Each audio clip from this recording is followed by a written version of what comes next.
बहुत समय पहले की बात है। नामपुर नामक एक गांव था। वो 2 दिनों से घर नहीं लौटे हैं। मुझे बड़ी चिंता हो रही है।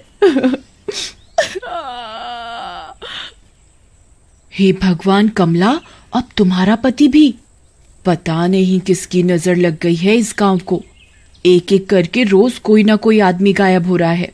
उस गांव के आदमी अचानक रहस्यमयी तरीके से गायब हो रहे होते हैं। किसी को समझ नहीं आ रहा होता कि ऐसा कैसे हो रहा है। उस शाम एक आदमी अपने खेत से काम खत्म करके लौट रहा होता है। रास्ते में उसे एक सुंदर स्त्री घुंघरू पहने नृत्य करते दिखाई देती है। अरे, आपको तो यहाँ पहली बार देखा है। स्त्री पलटती है। वो नर्तकी दरअसल एक भयानक चुड़ैल रहती है। वो नाचना जारी रखती है और नाचते हुए आगे बढ़ने लगती है। ता धीना तना धीना, ता धीना तना धीना। मेरा नृत्य पसंद आया तुम्हें? और देखोगे? ता धी धी धी धी धी नाना, ता धी धी ना, ता धी धी धी ना। चलो मेरे साथ आओ, मैं तुम्हें बहुत सुंदर नृत्य दिखाऊंगी। मेरी गुफा में चलकर। आदमी उसके वश में होकर उसके पीछे पीछे चलने लगता है। चलते चलते वो एक गुफा में जाती है। आदमी भी गुफा के अंदर जाता है और चुड़ैल उसे कैद कर लेती है। इधर गांव की एक महिला खिड़की से ये सारी घटना देख रही होती है। हे भगवान, ये मैं क्या देख रही हूँ? और वो जाकर गांव वालों को इसके बारे में बताती है। गांव वाले ये सुनकर डर जाते हैं। अच्छा, तो इस कारण से गांव से लोग गायब हो रहे हैं। इसका मतलब सारा किया धरा उस चुड़ैल का है। हम सबको सावधान रहना होगा।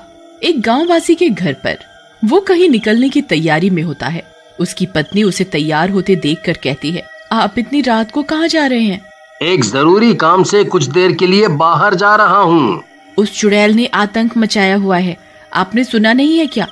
आदमियों को सूरज ढलने के बाद शिकार बनाती है वो अपना। आप बाहर नहीं जा सकते। अरे, मैं क्या डर कर घर पर बैठा रहूं? तुम खामखा चिंता कर रही हो।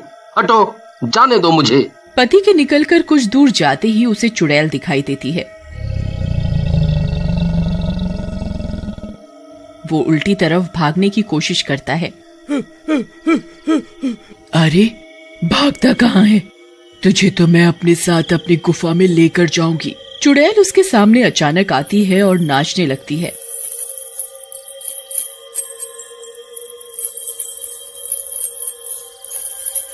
और आदमी उसके वश में होकर उसके पीछे पीछे चल देता है। उसकी पत्नी दूर से देखती है और पीछे दौड़ती है। अरे बचाओ मेरे पति को कोई, अरे कोई है। उसकी आवाज सुनकर गांव के लोग इकट्ठे हो जाते हैं, पर तब तक वो चुड़ैल आदमी को लेकर कहाँ चली जाती है कोई नहीं देख पाता। अरे बहन, कहाँ है चुड़ैल? किस तरफ गई? अभी तो दिखाई दे रही थी। जंगल की तरफ गई वो मेरे पति को लेकर। गांव वाले ढूंढते हैं पर कोई दिखाई नहीं देता। उस चुड़ैल को हमें खत्म करना होगा किसी भी तरह से। मेरे पास एक उपाय है। इसके लिए हमें एक आदमी की मदद की जरूरत पड़ेगी। औरत सारी तरकीब समझाती है।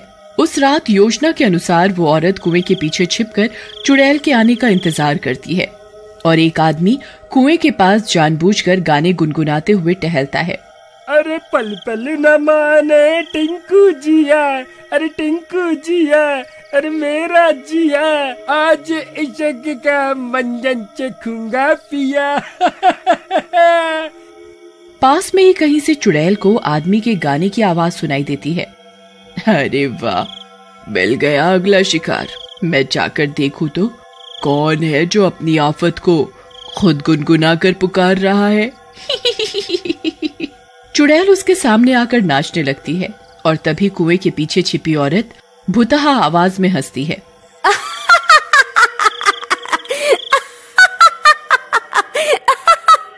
अरे कौन है वहाँ?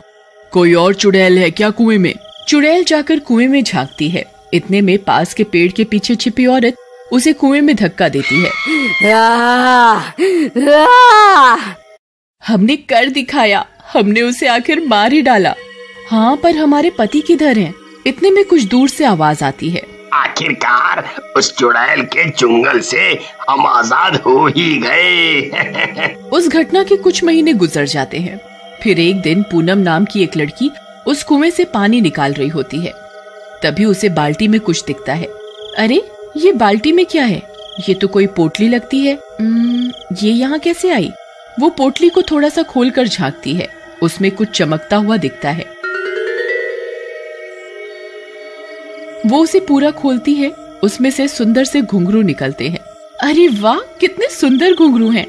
पता नहीं इन्हें कुएं में किसने फेंका। मैं घर जाकर इसे पहन कर देखती हूँ। पूनम झटपट अपने कमरे में जाती है और उन घुंघरुओं को पहन कर देखती है। ये घुंघरू तो मेरे पाँव में कितने जंच रहे हैं। उस रात जब सब सो रहे होते हैं, पूनम की माँ की नींद अचानक किसी आवाज से खुलती है।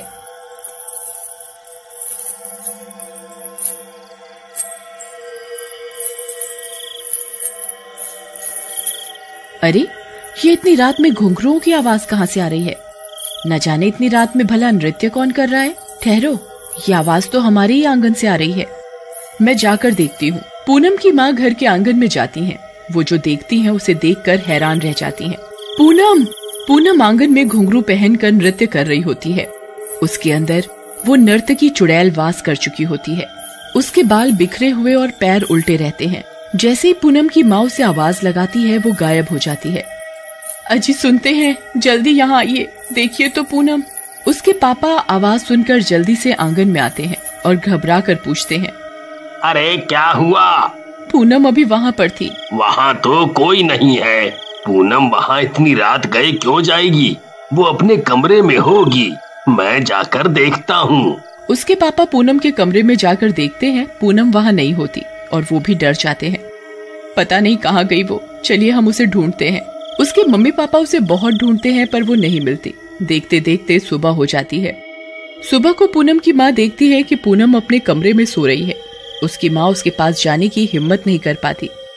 इधर सुबह गांव में खबर आती है कि गांव के कुछ आदमी लापता हैं। अरे, कल रात को जो भी आदमी बाहर निकला वो घर नहीं लौटा है। वो चुड़ैल पूनम के जरिए रोज रात यही कोहराम मचाती और सुबह होने से पहले अपने बिस्तर पर सोई हुई मिलती। एक दिन पूनम की माँ तक भी ये खबर पहुँचती है। वो सोचती है, उस दिन जो मैंने देखा, क्या इसका उस घटना से कोई संबंध हो सकता है? पता नहीं ये सब क्या हो रहा है। मैं जाकर गांव वालों से बात करती हूँ।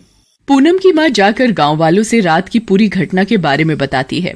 इसका मतलब वो फिर से लौट आई है, नाचने वाली चुड़ैल। अम्मा सबको नाचने वाली चुड़ैल के बारे में बताती है। हे भगवान, मेरी बेटी पर उस चुड़ैल का साया है। मैं क्या करूं अम्मा, कैसे बचाऊं उसे? जब तक वो घुंघरू नष्ट नहीं होते, चुड़ैल खत्म नहीं होगी। कैसे भी करके तुम्हें उन घुंघरुओं को जलाकर भस्म करना होगा। पूनम की मम्मी घर जाकर उसके पापा को सारी बात बताती है। मेरे पास एक तरकीब है जिससे हम पूनम को उस आत्मा के चुंगल से आजाद करा सकते हैं, पर हमें आज रात ही वो करना होगा। वो तरकीब क्या है जी? पूनम के पापा उसकी मम्मी को सारी तरकीब समझाते हैं और वो लोग उसे अंजाम देने की तैयारी में जुट जाते हैं। रात को जैसे ही पूनम की नींद लगती है, उसके मम्मी पापा धीरे से उसके कमरे के बाहर जाकर खड़े होते हैं। पूनम के पापा के हाथ में एक जलती हुई मशाल रहती है। तुम अंदर जाकर घुंघरू ले आओ, मैं यहीं दरवाजे के पास खड़ा हूँ। पूनम की माँ अंदर जाकर उसके पास रखे घुंघरू को जैसे ही उठाती है, पूनम उठकर बैठ जाती है। आपने मेरे घुंघरुओं को हाथ लगाया, इसी वक्त वापस कीजिए। मैं कहती हूँ वापस कीजिए इसी वक्त, नहीं तो मैं सबको मार डालूंगी। आपकी हिम्मत कैसे हुई उनको उठाने की? इतने में पूनम की माँ घुंघरुओं को कमरे के बाहर फेंकती है। पूनम के पापा जल्दी से दरवाजे को बंद कर देते हैं। नहीं, मेरे घुंघरू वापस दो। इतने में पूनम के पापा घुंघरुओं को मशाल से आग लगा देते हैं। पूनम दरवाजा पटकते हुए घुंघरू के जलते ही बेहोश होकर जमीन में गिर जाती है। उसे कुछ देर में होश आता है। अरे मम्मी, मैं यहाँ क्या कर रही हूँ? पूनम, तुम ठीक हो गई।